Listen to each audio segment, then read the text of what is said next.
You guys on the way to that, let me just tell you about a couple of races that just popped up on our screen here. In Iowa, Stephen King and Scholten are neck and neck. There's no way they can't tell who's going to win that race at this point. It's that close. 49.2% to 48.3%, just to let you know. And in Virginia, in the 7th district, which is one of those bellwether districts, you have Abigail Spanberger, who won, the former CIA person beating Bratt in that district. Now I want to introduce to our viewers here Abby Martin, who is the creator and host of Empire Files, and she also helped found Media Roots News. And Abby, welcome. Good to have you with us back here on The Real News. Thank you so much for having me. So you've heard some of this conversation, I take it. Yes. So let me let you pick up on some of this. I mean, one of I know it's a little too early to see what the results are in California, the referendums. It's probably going to take a while to know. And we hope we can cover some of that tomorrow in our program tomorrow here at Real News. But I'm curious where again, we're really contemplating where this election takes us. I'm thinking about what Paul just said earlier, and other people said, and there's some not disagreements, but some interesting kind of contradictions to really explore around class and race and where we are in America. You've got this. We heard so much during this election from many people saying, we've got to stop this racist right-wing onslaught from taking over the country. And then we saw the results of this election. So the question is, given what just happened, where does that struggle take us at this moment? Well, what does it say to you? Sure.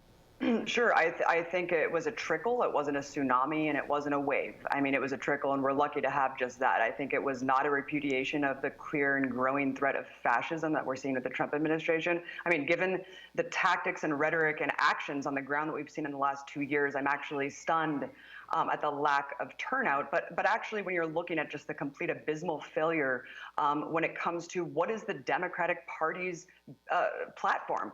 I mean, I ask people all the time, what do they actually stand for? Instead of just saying, we're not Trump, we're against him. I mean, the rhetoric is all about identity politics and kind of empty platitudes that isn't really tangible things. I mean, it should be a no-brainer, right? The overwhelming majority of Americans support affordable health care. They support net neutrality. They support affordable housing. But when it comes down to the actual policies here, the Democrats can't pull in voters. And then you're talking about the voter suppression. I mean, the disenfranchisement of tens of millions of people around the country. Where are the Democrats on this? Why is it that we have journalist Greg Palast raising money to try to sue the state governors to try to get these voter purge lists? I mean, where the hell is the Democratic Party helping out on this? I mean, why is it that this passivity is institutionalized and just given and acquiesced to the Republican Party? I mean, we are facing a unique Trump brand fascism.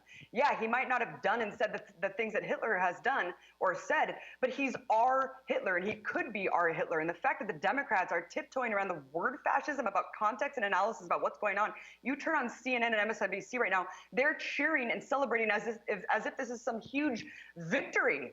This is not a victory. I mean, they are not capable of actually challenging the growing threat here. And it's very, very disturbing. I mean, the GOP is dismantling democracy as we know it because, of course, they know that they don't have the voters behind these policies when you go across the country and see what people really support. But we see fascism is on trend now, and they're just pulling to their base. Trump has never been more powerful. I don't care that they lost by a fringe margin tonight. Trump is emboldened and has never been more powerful. And it scares me that Democrats are not assessing the reality of where we're at. And it scares me that Republicans have taken the majority of the governorships. We're going to see dramatic gerrymandering and also the greenlighting of these federal judges by Chuck Schumer. I mean, he's already greenlit 30 federal district court judges. So I don't think the Democrats are capable of resisting here, which means, the elections are just a small part, of course, of what's going on in this country. And I don't want to disempower and disenfranchise people even more because, of course, we know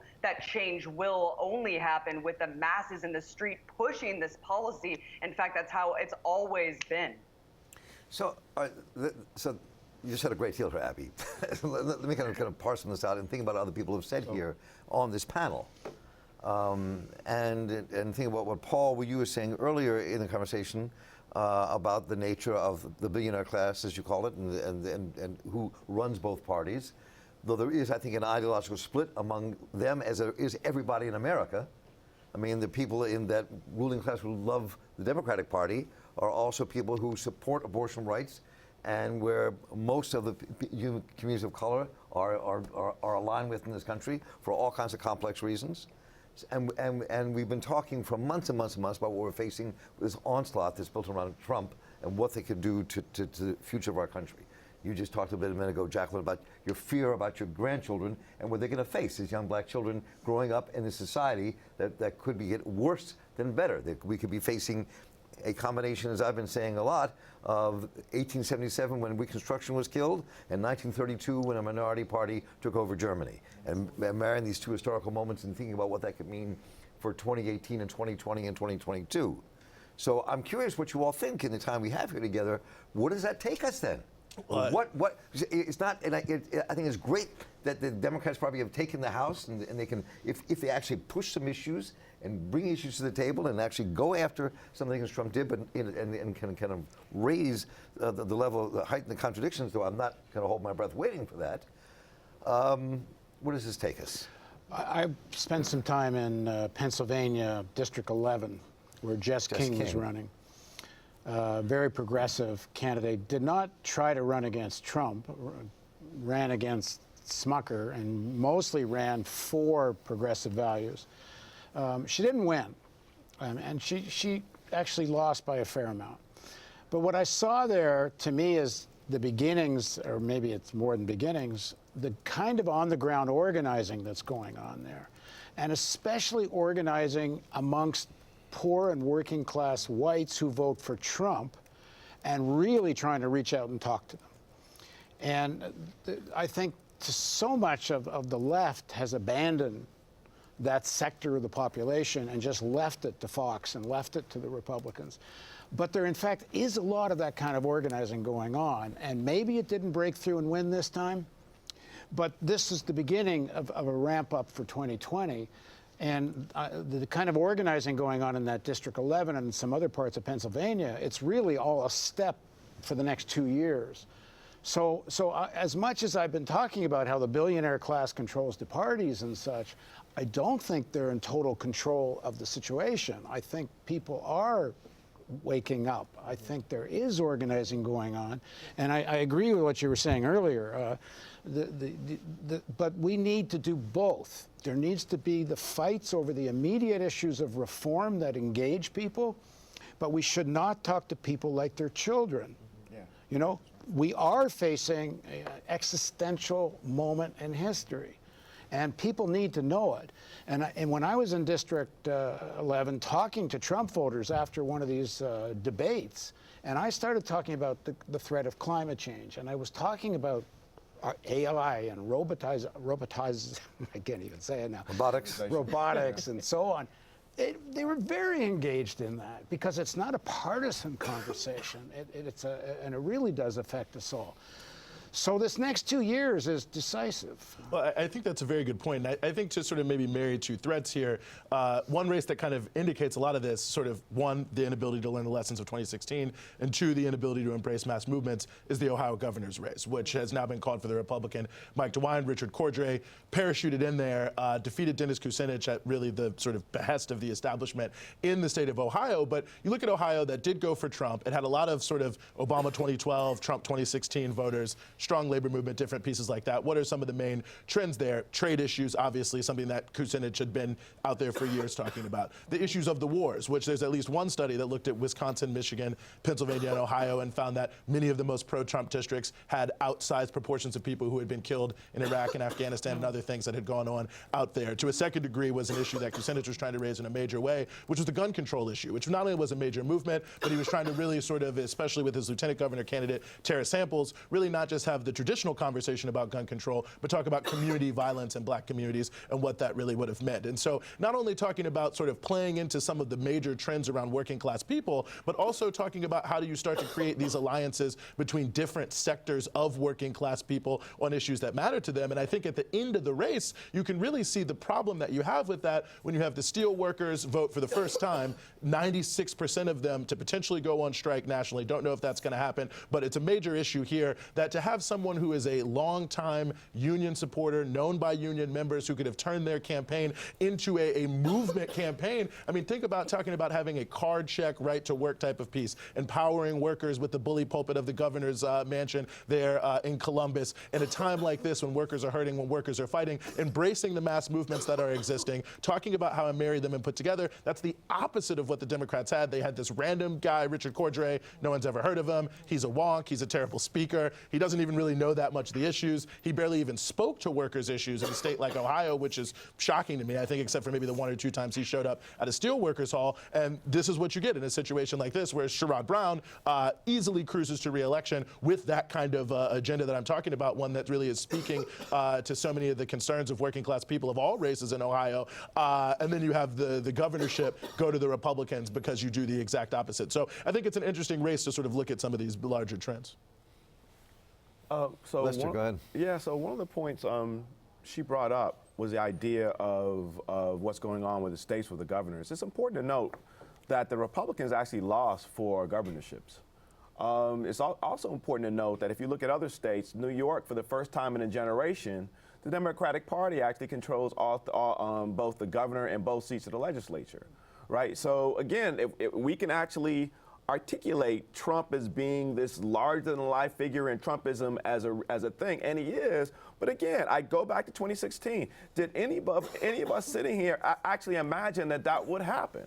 Did any of us would imagine that New York would actually take all? It's the first time in a generation that that's ever happened, right? Mm-hmm. You know, what's going to happen in Michigan? So Michigan has a Democratic governor for the first time as a result of them passing the anti-gerrymandering ballot. It's likely that their legislature, which has been dominated by Republicans, not just by Republicans, by conservative Republicans, that they'll actually flip, right? So I think what we have an opportunity, what we should be doing, again, going back to that populist example, is thinking about what are these individual institutions at the state level that are working in some cases with Democratic Party, in a lot of cases, to be fair, either against the Democratic Party or at the least in a context where the Democratic Party ignores them. What are the institutions? So if we think about an institution like Florida, we can't think about Gillum's victory. I'm sorry. Loss. There we go. Well, I think about him getting all those votes as a victory. Although he didn't win. Oh, yeah, I hear but that. You can't think of, Right, I mean, right. How does FAMU play a role? Like, what do these black colleges, how do these black colleges actually play a role in how Gillum was able to do in Florida, how Abrams was able to do in Georgia, right? How are the churches? I'm a heathen, but how are these churches able to mobilize folk? Right, it's funny. Yeah. I was at the grocery store and I was like, oh my God, oh hell, honey's on sale. And the sister who gave me the honey, she was like, you're not supposed to say hell. I was like, damn, I felt all chastised. I'm a Christian. I say hell. Yeah, I said, how do you think it's a cuss word? So Abby, let me jump in here. Yeah, no, I was just going to say, I mean, I don't want to discount, obviously, the very important win, right, to stave off kind of this impending fascist threat from the GOP and these anti-science evangelicals. That is obviously very, very important. But I am worried that the duopoly is going to crush us because I'm worried, for instance, the fact that Nancy Pelosi, 15 years ago was saying impeachment was off the table for George W. Bush. Here she is again saying impeachment's off the table for not only Kavanaugh, but Trump. And her main priority, if they take back the House, is actually going after his tax returns. So I'm just extremely worried about the consultant and big donor class that is controlling the Democratic Party and preventing the ouster or undermining this kind of corporate seizure and capturing from insurgent candidates like Alexandria Ocasio-Cortez. I'm worried about that. And I'm worried about the fact that there's candidate suppression here. Because again, I just don't think the Democrats are capable of really dealing with this. They're talking about returning to civility. They're not really addressing what the threat really is. And then you look at California, we actually do know the results right now. I mean, California was another state that implemented some bizarre jungle primary system where actually Green Party candidates, peace and freedom candidates were expelled, were purged from the ballot entirely. There was only 3 third-party candidates that even had an option to be on the general election ballot. So I think that when we're looking at California, the results that have come in are, I'm shocked and disappointed, but at the same time, when you look at kind of the nature of the state, we have a huge defense contractor industry. We have giant oil money pouring in. We have the Silicon Valley, of course. So it's hard to penetrate that kind of corporate capture of the state. And that's why you see Feinstein winning, even if the Democrats even abandoned her. I mean, it's just stunning that Feinstein won another term here. We had Prop 10, which was the ability to have affordable housing get knocked down overwhelmingly. It was a very confusing ballot measure that was funded tens of millions of dollars by Trump's friends, corporate landlords and real estate firms. The manager of the biggest donor against Prop 10 was actually a vigilante anti-homeless crusader, and that overwhelmingly got rejected. The public bank option, which could have divested LA from Wall Street, got overwhelmingly rejected. So I think that, again, we're talking about the problem with, corporate capture of our entire country, from politicians down to the media, where these messaging from these ballot propositions are so confusing that people are really consistently voting against their own interests because they're not getting the accurate information, which really a real democracy thrives on. So there are a couple of results you were just talking, Abby, and I just want to share this with our viewers here because you were talking about California. Dianne Feinstein looks like she won, obviously, but with 53% of the vote to 46 for Kevin DeLeon, which says a lot. I mean, that's a major kind of push from the left against Dianne Feinstein, and Prop 6, which was a gas tax repeal, yes, was only 44%, 55%. Killed it, which is a significant as well. Yeah, it's huge. And the affordable housing, it was a 40% yes and a 60% no.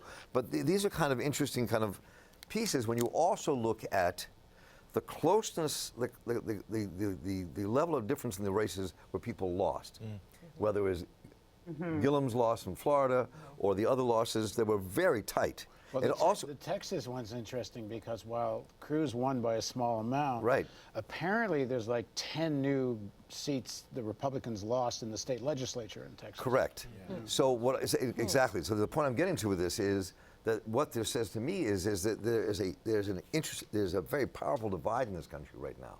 So where progressives may not have the influence inside the party they would have had they won, or maybe they will. I mean, we can discuss that. What does it set up for a progressive movement vis-a-vis this kind of very right-wing movement that's very powerful in this country, and the push against the establishment in the Democratic Party? I mean, it's a really fascinating battle America's having politically now. I'm curious where you all think this takes us strategically, and where you think next steps might be. Jacqueline, go ahead. Yeah, I think that we're still going to have a problem with the establishment Democrats, the corporate-focused Democrats, supporting the insurgent progressive, I mean, because they're the insurgent progressive wing. The Feinsteins and the Pelosi's, they don't want to cede power. So they're not going to be very welcoming of these young upstarts coming into their party, telling them that they have to focus on anti-war. I mean, they really don't want to talk about war because they make too much money from defense contractors. Let's be honest. So they're not going to want to hear that they have to talk about war. They're not going to want to hear that they have to talk about that they really have to put forth an effort and a plan on climate change, even though they'll all say that they're concerned about it. But they're not really going to do much about it because they're still very invested in the fossil fuel industry. They don't want to hear from these young upstarts that they have to really start focusing seriously on health care, on Medicare for all, because after all, these were the same people who did not want to push a public option. So they're not going to change on that. So we're still going to see at the national level this pushback from the corporate Democrats on the people-focused, more progressive, insurgent wing of the Democratic Party. But that does not mean that inroads will not be made in more midterm, more local races, school boards. I look back at the Tea Party, and I've always used this example. After the Tea Party won that first wave of offices after Obama won. Now, there were a lot of horrible reasons that they won, but their strategy was absolutely perfect. And this was an argument that you couldn't make to Democrats because they felt like I was saying that I liked what the Tea Party did. No, I didn't like what they did as far as policy is concerned. but you could not argue that their strategy worked. They went out and they did exactly what Beto O'Rourke did, even though he didn't win, but he wasn't even supposed to place. O'Rourke wasn't even supposed to matter. And he almost won because he campaigned in every single county, every single district in Texas, 200-something odd districts. And raised a ridiculous amount of money. Raised a ridiculous amount of money from people. Small donors. Abrams Right. wasn't even supposed to place. And she became a national phenomenon. Why? Because people went to Georgia, in Georgia, on the ground, knocking on doors, 15,000 doors a day over the past few weeks. Gillum wasn't even supposed to be a factor, but he became one because of black colleges, because of high school students who were able to vote, because people got engaged. So yes, the corporate Democratic Party, we're still going to see a problem with them. And I actually agree with half of what you say, Eugene. I think Just half? Just half, because I really feel like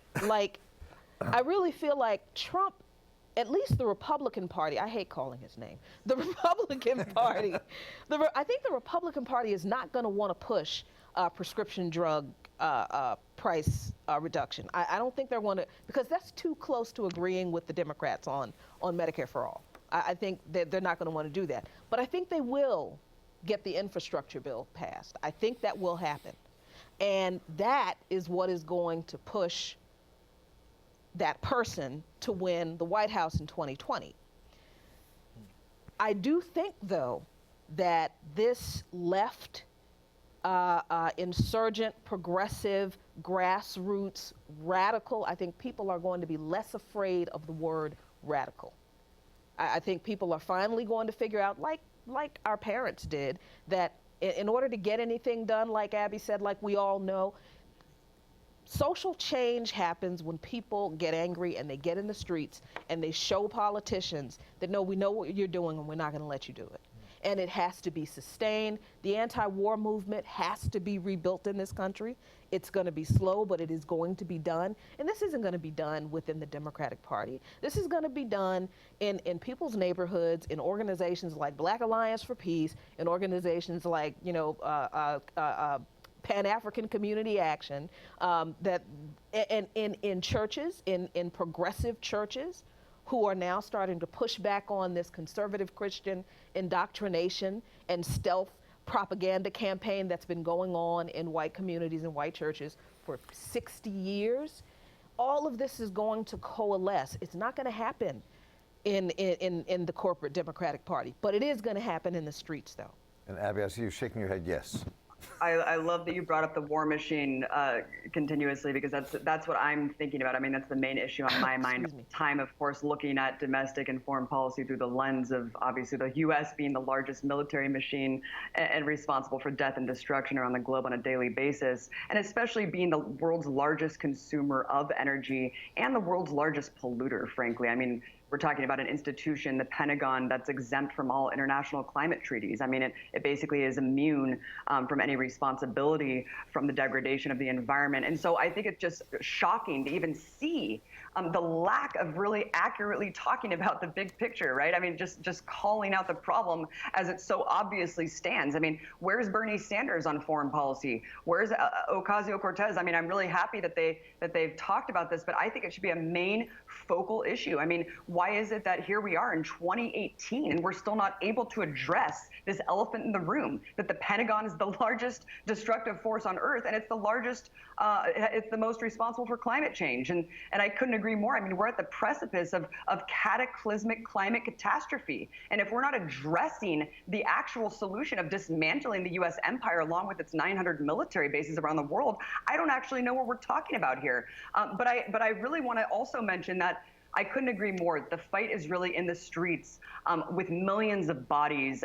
And if you look at California, you know, as disheartening as some of these polls and races have become, I think what's amazing is, you know, even in Florida, the felon disenfranchisement overturning, weed being legalized in the past, gay marriage finally being legalized here. I mean, the fact that we went through several iterations of those laws before people really got a grasp on it. And so I think this is the beginning of a really big shift in consciousness here and a people's power pro-war movement. I mean, the public bank option, that was just kind of, just new for people. And so hopefully we'll see it next time. It lost by how much? It lost pretty overwhelmingly. I think only 40% to 60, pretty similar to the Prop 10. That was a ballot measure in Los Angeles, right? That was a ballot measure central to LA, and that could have been the first public bank other than North Dakota that could have divested from Wall Street. But I think that, again, this is the beginning of something that we're going to see that could really, really take on a life of its own. But, we have to. Spence? You said it lost overwhelmingly. What we had predicted, 40% of the vote? I mean, what do you predicted? I can't, 40%? Like, is it Washington that had a carbon tax? Now, I don't know what happened there. And maybe that lost too, but there's a political, and I hate to be the one, I'm not hoping change at all, but I'll be damned if I'm not going to be the person saying, okay, let's actually look at this from a standpoint of victory. What does long-term struggle look like? Long-term struggle is like, first we get something on the ballot, people are going to think we're crazy, and then we get it on the ballot, and we lose by a lot. But then we get it on the ballot, we lose a little, and then we get it on the ballot, and we win. Now, that's just talking electorally. There's a lot, politics isn't just about electoral practices. It's not just about elections. But damn, 40%, that's actually something. Right? You're right. And we have to actually articulate that and claim that. We can't just be sitting here because we know Trump is going to articulate this as a victory for him. Right. And it wasn't. Right? He ran on the most explicit racist ads in a generation, and we defeated him. Right? That's something we should be claiming all day, every day. Right? And then again, looking into individual states and saying, okay, the corporate Democrats, they don't know how to fight. I'd be willing to bet if you went into any individual local Democratic meeting, it'd be 3 people and an iPad. Right? I mean, it can be taken, right? So why are we can't act as if all these structures are so overpowering and dominant, and we're the ones with the ass power. We have to stop that. I think the question is, are we creating a narrative that we can build on? I also want to note Idaho, Nebraska expanded Medicaid. This has actually been, stunning. Won? Yeah, both of those won. Every state that has expanded it, it's been tremendously popular. Every state it's been on the ballot, it's actually passed.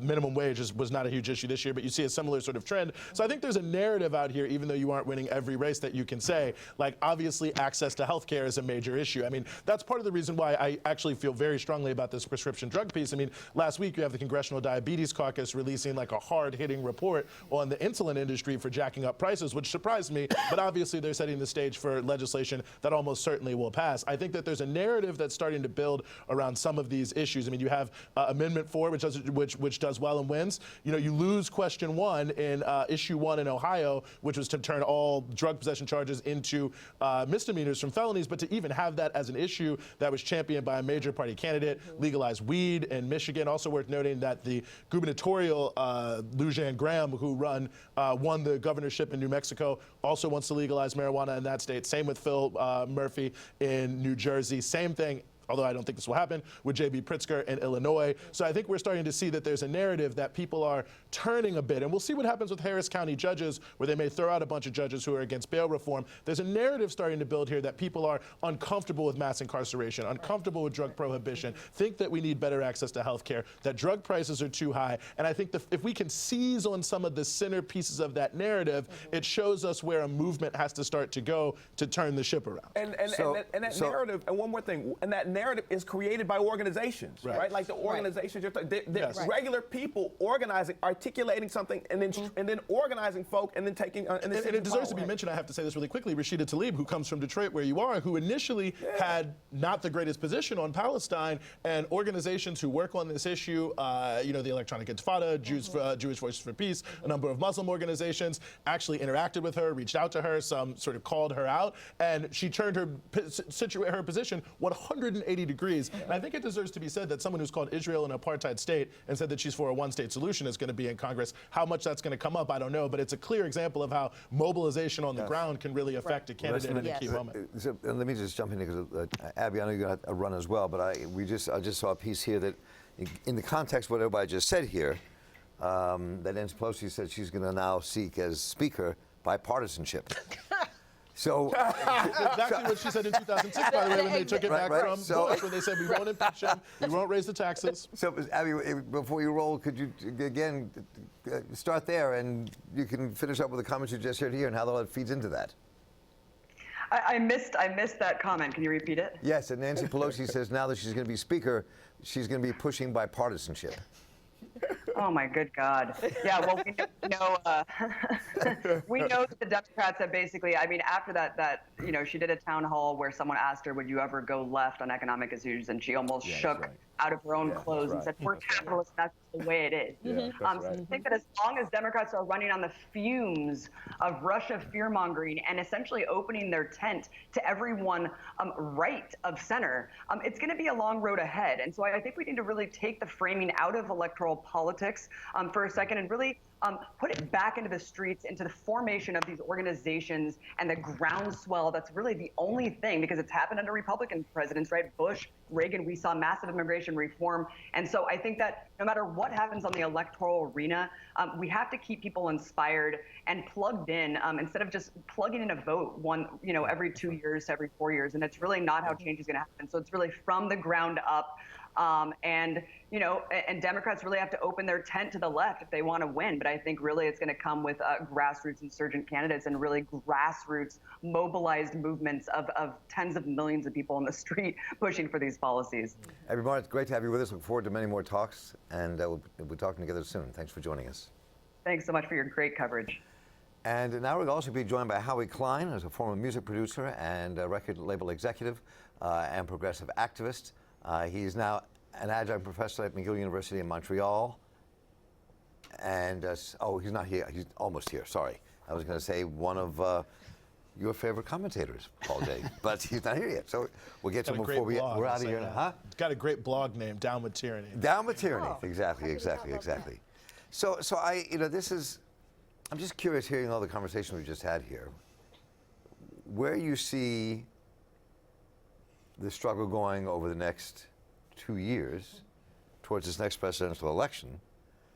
Democrats have the House. Clearly, we're talking about people working inside the Democratic Party, working outside the Democratic Party, organizing, and where we think this goes. And Paul, we haven't heard from you, which is uncommon here for the last few minutes, so why don't you jump in? Well, the model I saw in Pennsylvania, I think, is a good one.